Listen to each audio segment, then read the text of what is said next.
Hola, muy buenas noches. Bienvenidas y bienvenidos a una nueva emisión de sus conversaciones en casa.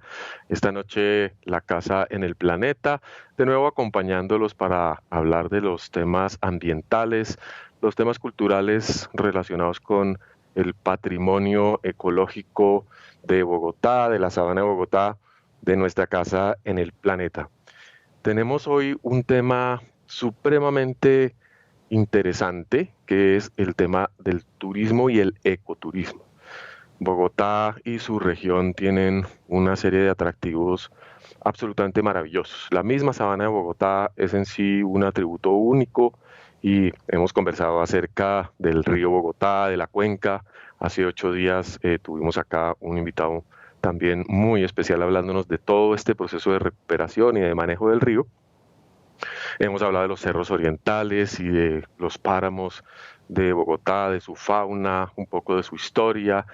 Y este tema se complementa divinamente con la persona que hoy nos acompaña, María Victoria, quien es una muy querida amiga que se ha hecho ya conocida por su trabajo en la protección del Salto de Tequendama. Voy a presentar a María Victoria, a darle la bienvenida como una tal vez de las más, diría, tenaces luchadoras que tiene nuestra ciudad, porque son décadas de trabajo comprometido con el Salto de Tequendama, con el río y con la educación ambiental en Bogotá. María Victoria, buenas noches, bienvenida a la Casa en el Planeta. Hola, profe, muy buenas noches y muchas gracias por la invitación. Bueno, María Victoria es médica veterinaria de la Universidad Nacional, magíster en desarrollo rural, tiene una especialización en administración de empresas de la Universidad Antonio Nariño y hace 25 años que vive en el Salto de Tequendama, que es parte del municipio de Soacha, en Cundinamarca, dentro de la cuenca del río Bogotá, por supuesto. Es conocida como la guardiana del Salto, eso sí es ya muy proverbial. Es colombiana y fundadora de la Fundación Granja Ecológica El Porvenir, que lidera la recuperación del bosque de niebla de la sabana de Bogotá, mediante el empoderamiento ambiental de comunidades, el fomento de la producción agropecuaria. Y dirige y ha transformado el antiguo Hotel del Salto. De todo eso vamos a hablar porque más de 1 millón de colombianos y de turistas han pasado por la Casa del Salto. María Victoria, antes de entrar en los temas más específicos de la experiencia del Salto, quisiera preguntarle acerca de su visión del turismo de naturaleza, porque en su trabajo constantemente ha hecho referencia al potencial, a la importancia de conocer y de utilizar el patrimonio natural y obviamente también cultural del país. Pero ¿qué tanto ese, ese turismo existe? ¿Qué tan bueno es? ¿Qué tanto potencial tiene? Profe, pues yo sinceramente creo que en Colombia tenemos un gran potencial que tal vez hemos desaprovechado en buena medida. Tenemos unos escenarios majestuosos, tal vez un poco olvidados también. Específicamente en el tema de ecoturismo, creo que poco a poco las personas y sobre todo los jóvenes vienen ya con un chip diferente, con un tema de protección también muy ligado a ese tema de ecoturismo, que creo que nosotros debemos también capitalizar. Por supuesto hay que hacerlo bien, por supuesto hay que hacerlo con una infraestructura turística para el tema, pero creo que hemos avanzado y que tenemos un potencial para desarrollar muy importante. Hay muchas personas que se resisten al tema del turismo porque genera tensiones, genera impactos, la llegada de visitantes, si es muy masiva, nos perturba y ya hay muchas regiones y muchos países incluso que están pensando en limitar el turismo. ¿Qué, ¿Cuál es digamos, la noción de capacidad de carga que deberíamos utilizar para saber si el turismo es bueno o no es bueno, u otras nociones distintas a la de capacidad de carga? ¿Cuáles son los criterios que deberíamos pensar para hacer del turismo una actividad más sostenible? Yo pienso, profe, que lo primero que hay que hacer en ese diagnóstico preliminar que usted menciona es el tema de trabajar de la mano con el habitante del territorio. A mí me preocupa mucho que en ciertas ocasiones las personas hacen esos proyectos desde el escritorio sin caminar los territorios, sin evidenciar tanto los potenciales como las debilidades que tenga el territorio, y desde esa perspectiva pues obviamente la planeación y la posterior ejecución pues son un desastre. Pero evidentemente si se maneja desde la perspectiva comunitaria, si se hace de la mano de las personas que están allí, además por un tema fundamental, profe, y es el tema del empoderamiento de las personas que están ahí. Quienes deben ejecutar esos programas son las personas que conocen los territorios. Entonces digamos que el primer paso a mi criterio es involucrar esa persona que está en el territorio y que lo conoce. El segundo paso es el tema pedagógico. Indudablemente un turismo de naturaleza no se puede hacer desligado de un tema de pedagogía. Y ahí cito una frase muy bonita de San Agustín que siempre decía o que dice que cosas buenas hay que hacer, pero hay que hacerlas bien. Entonces, digamos que la perspectiva de hacer un ecoturismo o un turismo de naturaleza tiene muchas cosas positivas siempre y cuando vayan de la mano de la pedagogía. Y un tercer punto que yo creo que es fundamental, y en ese tema de la capacidad de carga, también tiene que ver un poco con entender que el turismo de naturaleza es un turismo que debe priorizar, como su nombre lo indica, a la naturaleza, no al turista. Entonces, pues uno ve muchas veces que el desastre que se ocasiona con la visita es irreparable en tiempos cortos. Así que yo creo que tendría que tenerse también como un control permanente de esas áreas para evitar caer en problemas posteriores. Un ejemplo de lo que menciona María Victoria es el turismo que se hace en las áreas protegidas, que tiene una reglamentación muy cuidadosa, que tiene unas pautas, unos protocolos, unas responsabilidades y unas capacidades establecidas. Aquí en Bogotá, y a quienes no han ido les invito que lo hagan. Tenemos un circuito de parques nacionales naturales espectacular, empezando por el páramo de Chingaza, el páramo que está a menos de una hora de el oriente bogotano saliendo por la vía Choachí, para todos los que quieren saber de dónde viene el agua de Bogotá. Una caminata por el páramo es absolutamente reparadora y maravillosa. Y también más al sur tenemos el páramo de Sumapaz, un parque nacional natural de los más antiguos de Colombia que protege también un extensísimo ecosistema silvestre, pero con comunidades rurales también asentadas hace mucho tiempo y que tienen una crítica muy grande hacia la visita de los bogotanos a la región, porque dicen que siempre van a destruir la vegetación, que siempre hacen quemas, fogatas, que además no tienen en cuenta lo que dice María Victoria, la población local.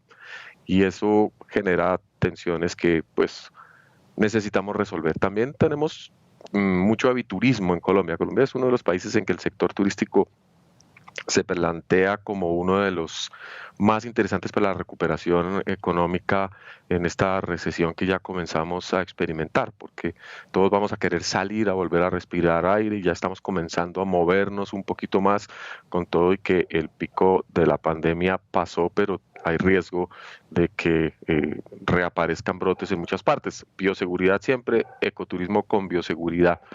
María Victoria, ¿cómo ve usted el turismo en términos de su papel en la recuperación económica en el año post pandemia? Profe, yo lo veo con mucho positivismo. O sea, de hecho, lo que hemos visto, nosotros tuvimos que cerrar 6 meses, casi 7. Y ahorita mismo, hace unos pocos fines de semana, reactivamos la operación. Y la afluencia de público ha sido bastante alta, con una gran satisfacción. Y es que la gente llega muy cuidadosa y sí le hemos visto el cambio al público en general. Yo pienso que esta va a ser la estrategia que tenemos más a mano para recuperarnos, porque evidentemente pues fue un tiempo difícil, fue un tiempo pues sin poder trabajar y pues es como un gana-gana, porque a la vez que nosotros podemos ir recuperando económicamente pues lo que dejamos de percibir, pues la gente también gana en bienestar, gana en salud y por supuesto pues nos ayuda. Ojalá que esto se pueda seguir desarrollando, este proceso de recuperación y de visitas con bioseguridad, como decía. El ecoturismo tiene unas bases científicas importantes porque la gente quiere pues ver paisaje, claro, es lo más fácil, lo más sencillo, ver los hitos geológicos, los hitos históricos de mm, del clima, los eventos tectónicos, como la espectacularidad del paisaje, y eso es lo que sucede en el Salto de Tequendama, pero también quiere ver las aves, quiere ver la vegetación, quiere conocer en más detalle todos estos elementos. ¿Cuál es la relación actual entre ecoturismo y ciencia? ¿Qué tanto realmente están conversando? Bueno, profe, yo lo hablo por nuestra experiencia en el lugar, pues nosotros realmente, yo siempre digo, hacemos más pedagogía que turismo, porque siempre estamos tratando de vincular a esa persona que llega eh, con nuestro proceso pedagógico de tantos años. Y es que evidentemente la gente le interesa el tema. Entonces lo que hemos trabajado nosotros es vincular todo el proceso que tiene que ver con el río Bogotá como tal, con toda la parte viva que lo tiene a sus bordes. Digamos que de alguna manera nosotros lo que hemos tratado de hacer es ir muy de la mano, en este caso del Instituto de Ciencias Naturales de la Universidad Nacional, para hacer todos los inventarios de flora y fauna. Entonces tenemos como un soporte científico, un soporte técnico de lo que tenemos en el territorio y es lo que le mostramos a la persona que nos visita. Digamos que dejamos de lado un poquito como el conocimiento popular para anclarnos mucho en el tema técnico. Es como un esfuerzo por bajar la academia a la comunidad que visita el lugar y que de alguna manera pues tenga un conocimiento técnico de una manera pues digamos muy agradable, muy fácil, que no genere esa tensión que a veces genera el tema técnico con el tema pues de estar como en clase. Es lo que hemos logrado hacer para acercar el ecoturismo a la ciencia.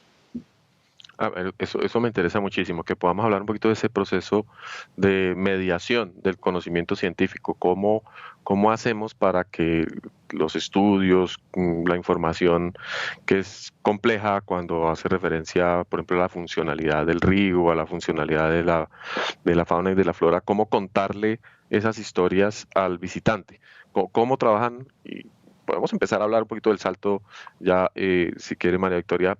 ¿Cómo trabajan ustedes en ese sentido? Porque con la diversidad colombiana, por ejemplo, siempre uno tiene esa dificultad para tratar de abarcarla en la medida en que es tan gigantesca. Bien, profe, sí. Nosotros lo primero que hicimos fue un diagnóstico tanto retrospectivo de la parte histórica de lo que de lo que había en un tiempo mucho más anterior a lo que quedaba. Y eso lo trasladamos a unas guías de campo. Todo, vuelvo y digo, de la mano de la universidad y de alguna forma, de una manera bastante, digamos, pedagógica, pues obviamente la universidad es muy experta en el tema. Entonces, cuando la persona llega al Salto, que es una parte del río Bogotá, lo primero que debe entender es que es un tema integral. O sea, que una cosa es la caída de agua, que una cosa es la calidad del agua, que una cosa son los problemas que pueda tener, pero también les mostramos las oportunidades. Para nosotros incluso también fue sorprendente, profe, en algún momento tal vez compartí con ustedes esa experiencia y es que pues nosotros lo menos que esperábamos encontrar en la región era mamíferos como el perezoso de dos dedos, como el mismo leopardus tigrinus, o sea, para nosotros también fue sorprendente y en ese contexto hemos querido transmitirlo. Entonces la metodología que hemos hecho ha sido muy de vivencia. la gente llega y sí, claro, pues tiene que ver pues el problema, pero luego también en la montaña anexa, que es como la zona de reserva nuestra, la parte boscosa, la parte del corredor biológico, pues ya la persona tiene la oportunidad de ver lo que hay en esos bordes de río y ya puede de alguna forma evidenciar las oportunidades que tiene el río.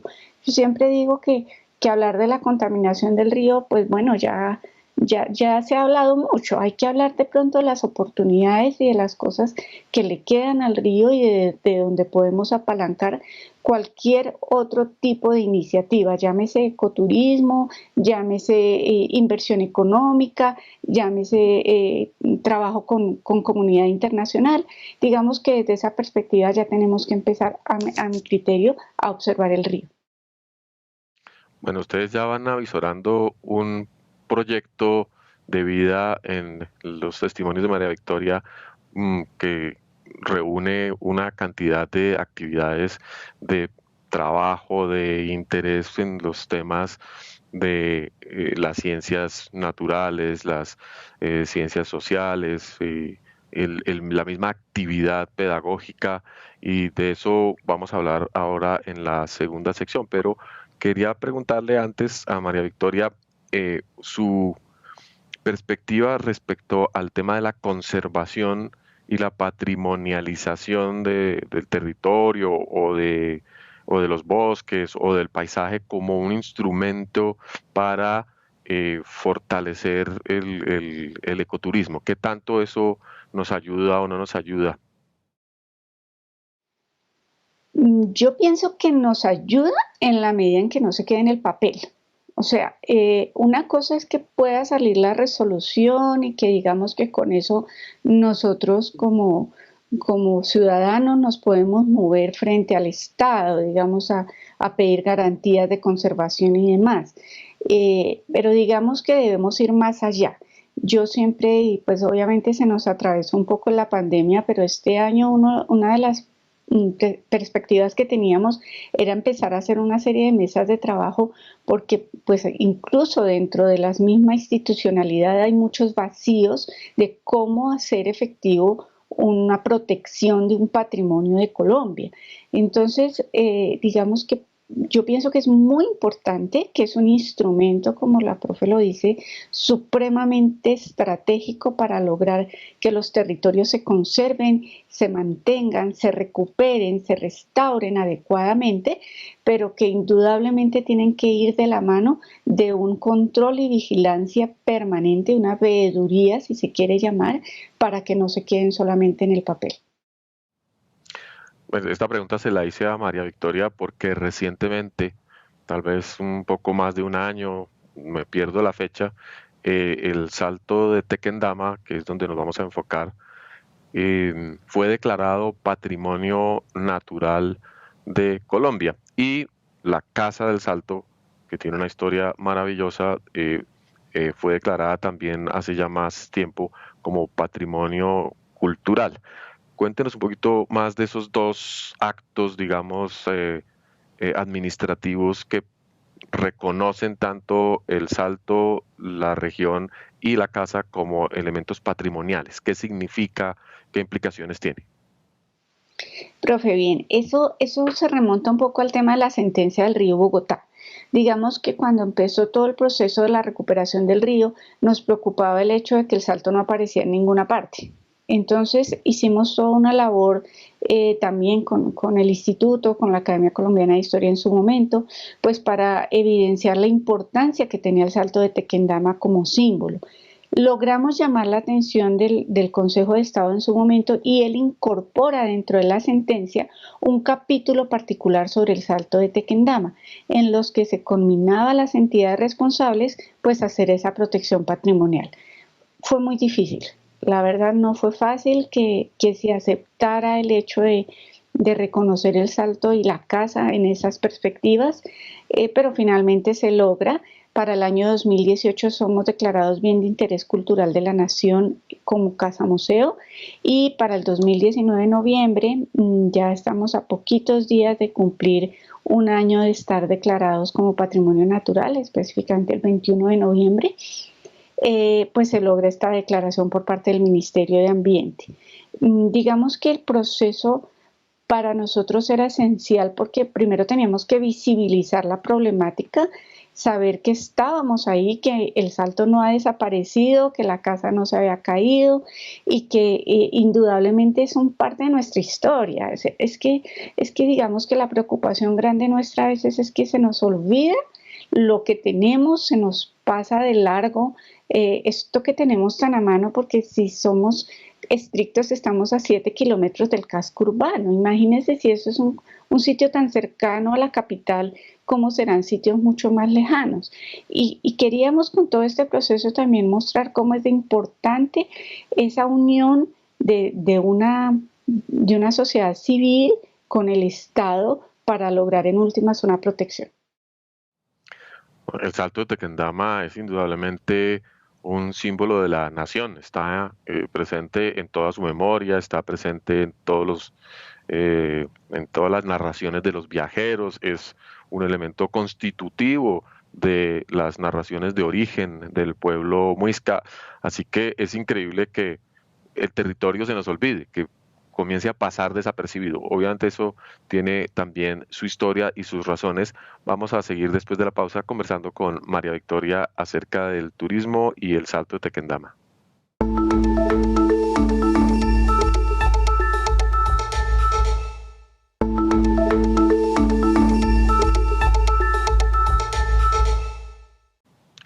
Aquí en La Casa en el Planeta estamos hablando de Bogotá, la ciudad capital y su entorno y su patrimonio natural y cultural, que es fundamento de las actividades turísticas. Estamos conversando con María Victoria, quien es una de las personas que más ha trabajado en la protección del Salto de Tequendama. El Salto de Tequendama, que es un hito en la historia de la sabana de Bogotá y también un elemento reconocido internacionalmente. Manuelita Sáenz visitaba el Salto de Tequendama vestida de hombre para que no le pusieran problema para montar a caballo y poder salir tranquila de la ciudad a respirar y conversar con las personas con las que estaba. El Salto ha tenido una presencia importantísima. Yo lo conocí en el año, yo creo que 70, y ya era un río extremadamente contaminado. El Salto provenía de un río extremadamente contaminado y la primera sensación que uno tenía es a dónde me trajeron. Pues parece muy bonito, muy espectacular, pero es insoportable ver y ver ese nivel de contaminación, la espuma en el río para los niños que comienzan a ver algo que les dicen que es muy importante, y dice, pero esto, ¿y por qué es así?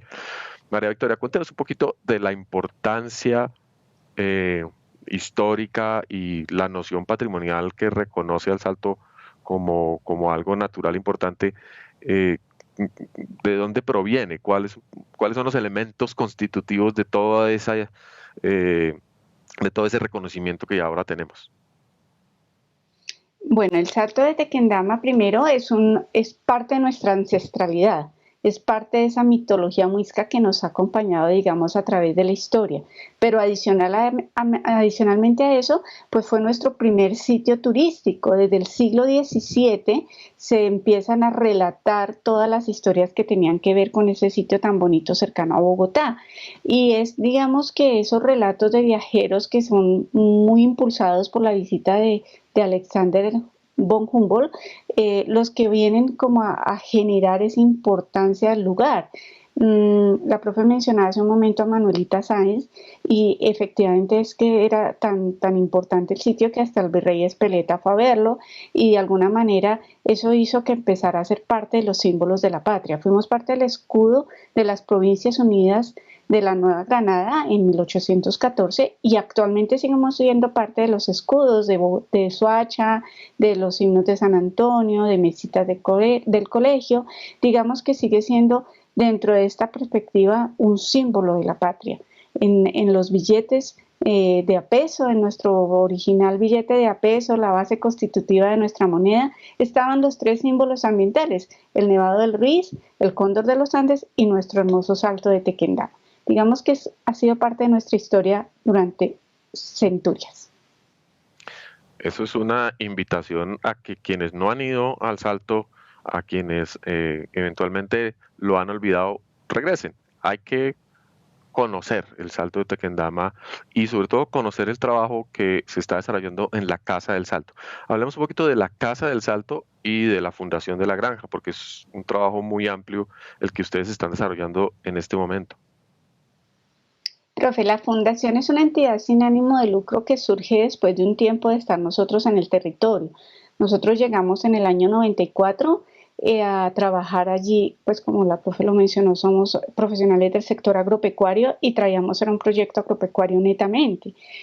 No nos imaginábamos encontrar un lugar lleno de esa cantidad de fauna, encontrábamos pues lo que mencioné anteriormente, las ardillas, los osos, todo esto, pero además unos bosques de roble bellísimos, donde pues evidentemente pues uno no sabía que eso existía. Yo nunca lo había visto realmente.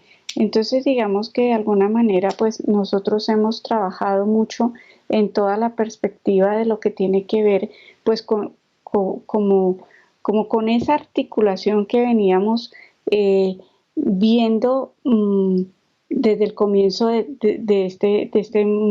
como de esta presencia en ese territorio. Ya luego entonces empezamos a ver lo que teníamos alrededor y llegamos a lo que era la Casa del Salto. Digamos que la fundación empezó con un escenario pedagógico que era la granja como tal, que funcionaba como un escenario también, como una como una escuela de educación ambiental, digamos, muy rudimentaria, pero lo empezamos a hacer así. Ya luego cuando empezamos a trabajar el tema del Salto como tal y encontramos pues que su eterna compañera, la hermosa Casa del Salto, pues tenía también sus problemas, pues empezamos a trabajarla siempre con la idea de convertirla en una plataforma pedagógica. La Casa del Salto, que todo el mundo conoce como el Hotel del Salto, nunca se llamó Hotel del Salto, se llamaba el Castillo de Bochica, en alusión pues también a esa ancestralidad que mencionaba hace un momento. Fue construida en el año de 1923 por orden del general Pedronel Ospina y era una estación de tren con servicio hotelero.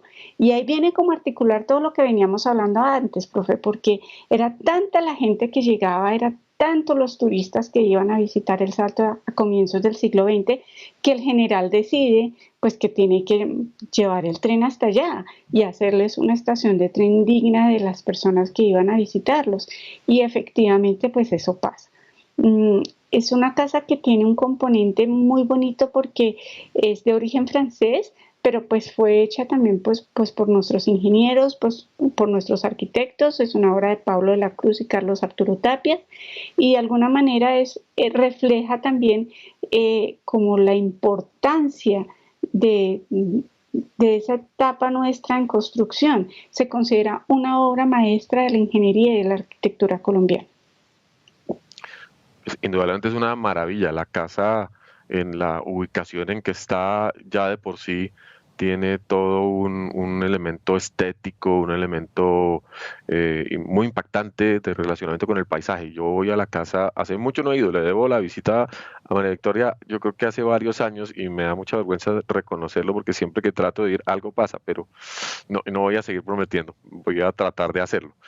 La casa, cuando uno se hace la esquina de la terraza principal, el vértigo es inevitable porque está completamente de frente a la catarata y bueno, yo le tengo un poquito de miedo a las alturas, pero indudablemente la niebla, lo sobrecogedor de la roca es muy impresionante. Y ahora entiendo, la casa es una casa museo y tiene una serie de actividades culturales permanentes. ¿En qué está la casa?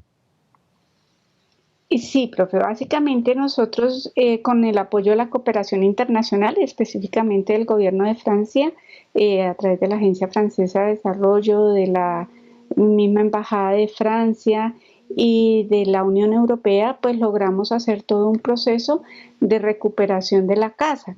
Esa restauración tuvo lugar entre los años 2013 y 2016 y con como la operación, como lo decía anteriormente, quería ser de pedagogía, como una plataforma pedagógica, pues hemos estructurado todo para poderlo hacer así. Digamos que dentro de la casa y la casa como tal, por eso se llama casa museo, pues tiene unos elementos importantísimos. El salón principal, por ejemplo, tiene una serie de esculturas de Ramelli, y dentro de ese proceso, pues Ramelli, por supuesto, fue una persona supremamente importante para la época.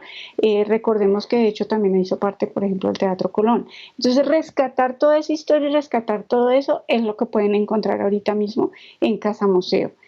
También tenemos pues unas exposiciones itinerantes, algunas digamos que son también apoyadas por la comunidad internacional. En este momento tenemos la exposición de Alexander von Humboldt y su viaje a las Américas, que fue, digamos, un aporte de la Embajada de Alemania en Colombia, y tenemos también una sobre cambio climático que tiene que ver con un grupo español que se llama Ballena Blanca y que habla pues de una manera muy bonita porque es a través de caricatura que muestra la perspectiva del cambio climático alrededor del mundo.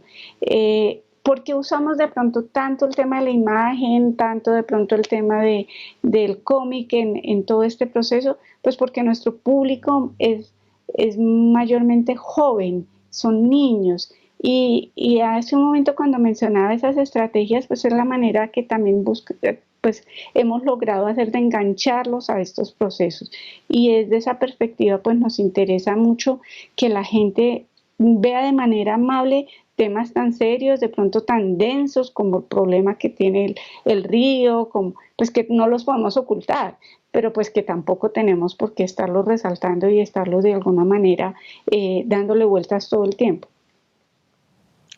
El Salto hace parte de una maravilla natural que no todo el mundo conoce también, que es el escarpe occidental de la sabana de Bogotá. Es el flanco que incluso permitió la formación de la sabana del Gran Lago, que en algún momento se llamó Humboldt y que eh, albergó toda la civilización muisca. Vamos a hacer una pausa y al regresar le voy a pedir a María Victoria que nos cuente con sus palabras la narración de la ruptura del cerco rocoso de la laguna del Gran Lago Humboldt por Bochica.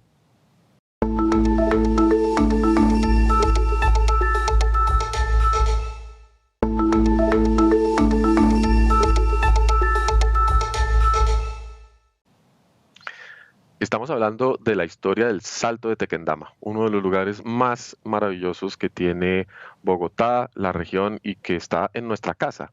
María Victoria de la Fundación Casa del Salto nos está contando su historia y quería pedirle que nos hablara un poco de Bochica. Claro que sí, profe. Bochica era el dios civilizador de los muiscas. Para el relato, digamos que me gusta mucho la versión de Jairo Aníbal Niño, en que cuenta pues que los indígenas se habían portado muy mal, habían sido muy necios y habían tenido un muy mal comportamiento, especialmente con un dios que se llamaba el dios Chipchacún.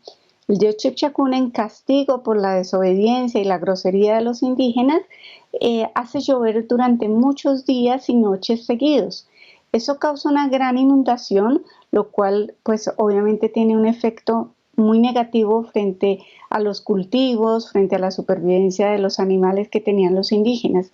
Ellos muy asustados van a buscar al dios Bochica, que era pues como el dios bueno, el dios que les ayudaba, y él les dice, bueno, pues es que ustedes de alguna manera se lo han buscado porque han sido muy desobedientes, pero si ustedes me prometen que van a ser juiciosos, que van a respetar a los dioses y demás, yo me comprometo a ayudarles a desinundar todo este desastre que tiene la sabana en este momento.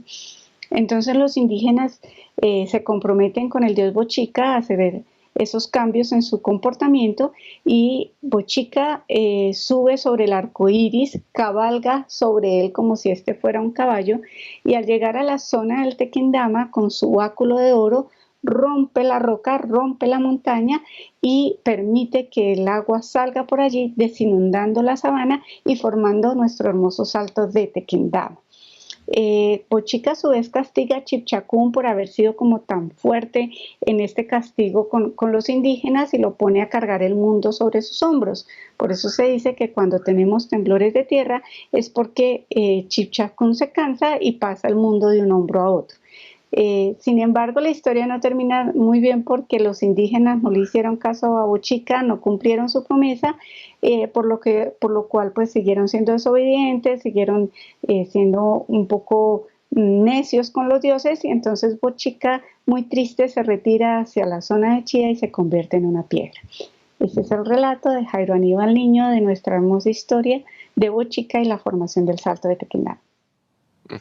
Preciosa. Yo me imagino que Chipchacún en este momento está nuevamente pensando que no debió haber sido tan generoso porque definitivamente el cambio climático ya está a punto de empezar a causar inundaciones cada vez más graves y tenemos predicciones del IDEAM de que vamos a tener pluviosidades incrementales en la sabana de Bogotá los próximos años al punto de que seguramente el río va a empezar a llevar caudales muy significativos. Bueno, para el Salto lo vamos a ver probablemente de manera muy espectacular, dependiendo de si las turbinas de la empresa que utiliza el agua para generar energía lo permite. María Victoria, cuéntanos un poquito de esa historia en particular de la disyuntiva de generación de energía o mantener el Salto vivo con caudal. Sí, profe, dentro de la sentencia y al lado del tema de las declaraciones de patrimonio venía algo muy importante que era la permanencia del caudal ambiental en el Salto de Tequendama.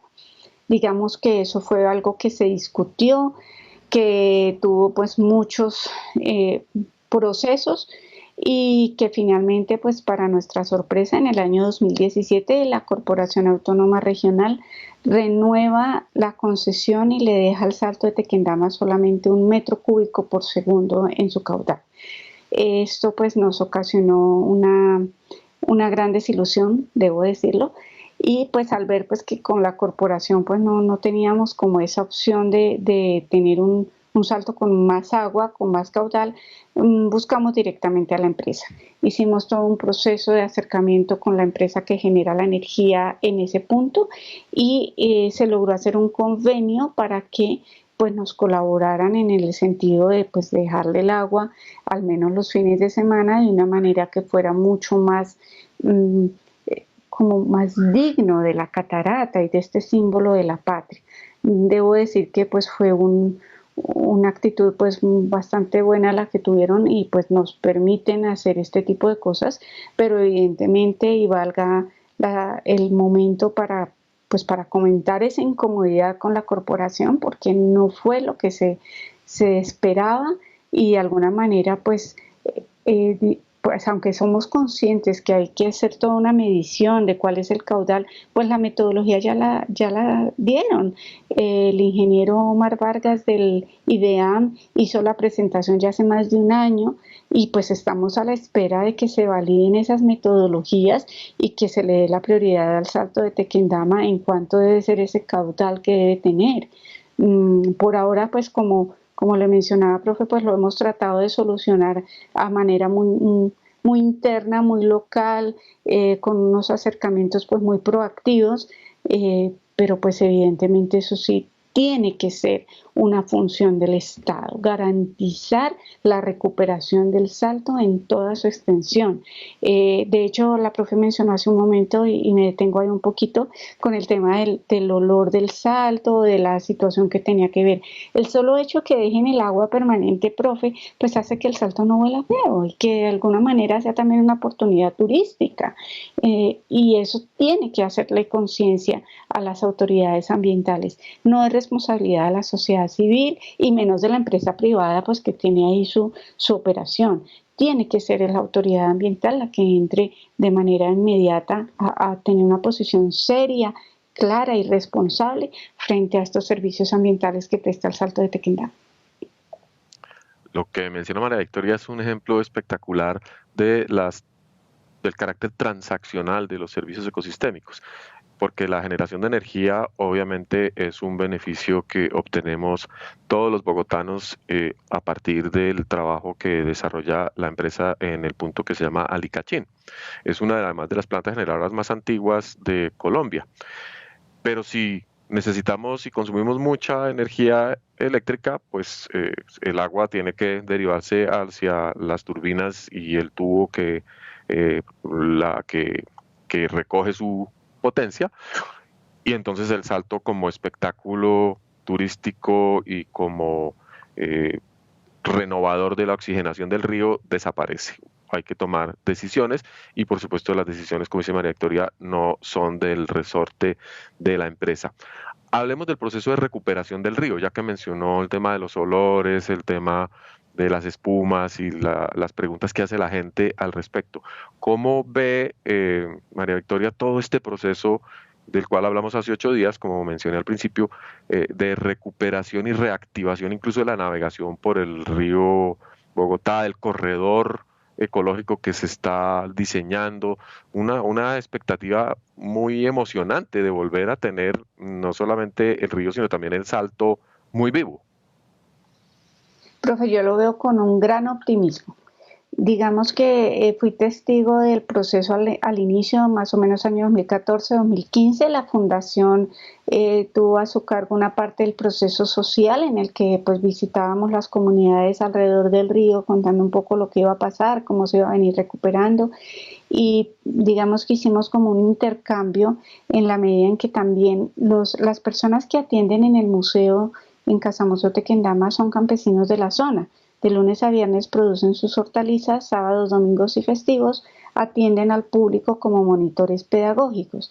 Entonces también hicimos ese proceso de llevar a estos personajes, a estos chicos que están conmigo todo el fin de semana, a ver y a navegar el río Bogotá. Una vez, digamos, fueron surtiéndose estos efectos de la recuperación. Y yo lo que los oigo decir es como ese sentido de esperanza y ese optimismo frente a lo que está pasando. Nosotros hemos sentido los efectos positivos en la medida en que, por supuesto, la cantidad de basuras y demás que llegaban al río se ha disminuido, y eso que pues la profe sabe que hasta ahora estamos trabajando en petar salitre. Yo supongo que cuando podamos tener un resultado mucho más concreto de petar canoas, pues vamos a tener un efecto mucho más importante. Digamos que dentro de todo este proceso, y perdón que sea como tan reiterativa, sí creo que es muy, muy importante el tema pedagógico.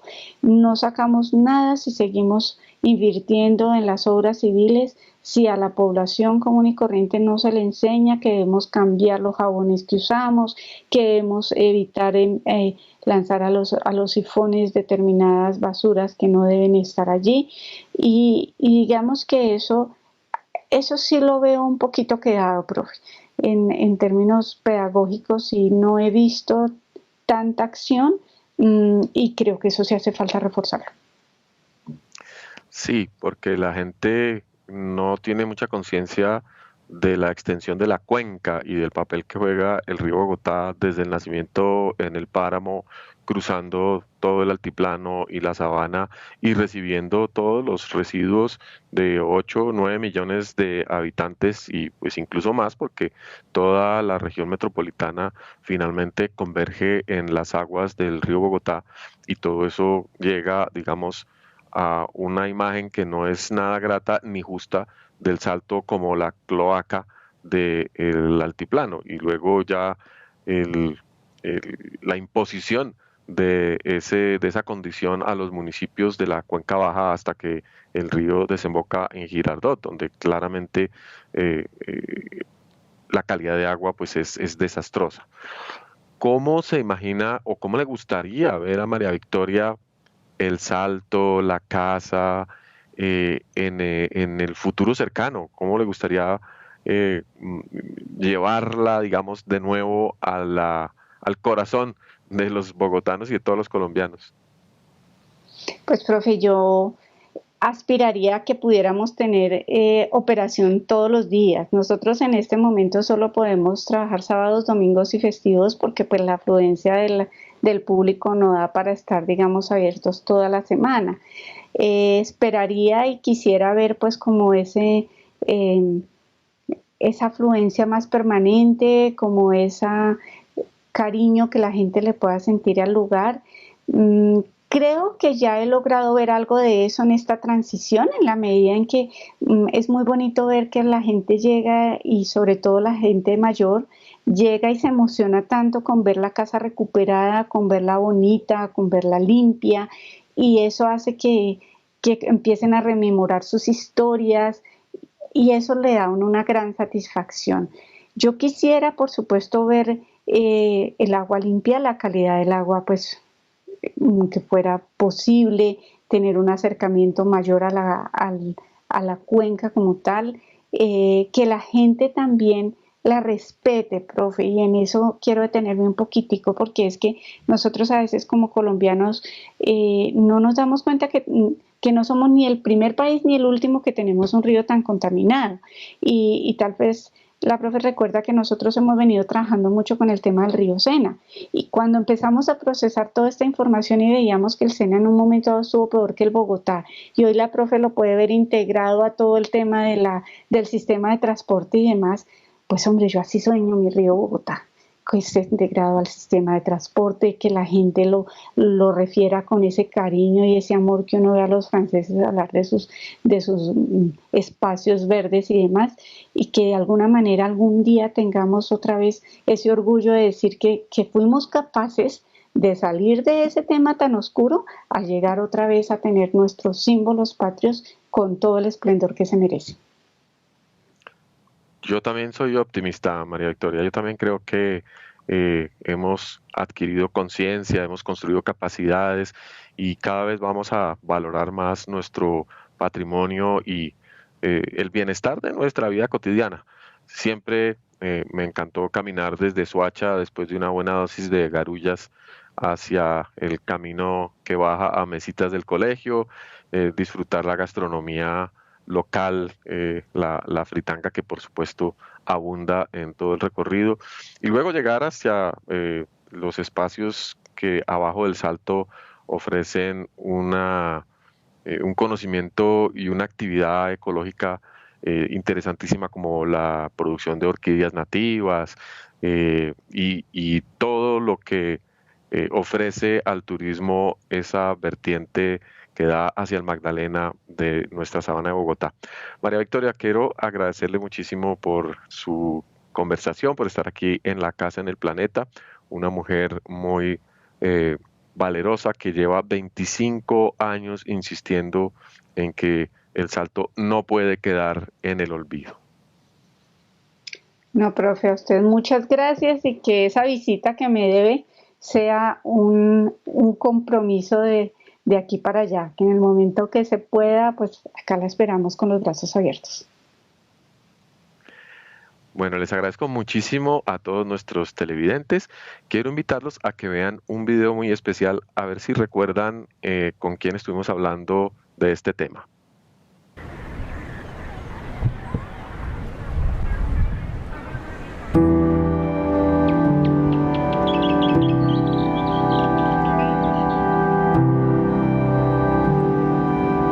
Un tesoro invaluable, no hay cómo describir ese valor que él tiene. El campo se está perdiendo hartísimo. Ahí uno hace un ahorro, pero así no lo consigue a veces, es como una lotería. En esa forma que cada campesino y cada comunidad y en cada páramo ha sufrido su deterioro, vemos los cambios y las malformaciones que ha tenido el clima. Que nosotros también nos concienticemos de que esto no es un pasar, es de decir, bueno, vamos a cuidar, vamos a hacer, vamos, pero que no se queden vamos. Para pensar, para actuar, en todo está la mujer. Muchos se van, unos vuelven. Nosotros debemos quedarnos acá porque ese es nuestro sitio.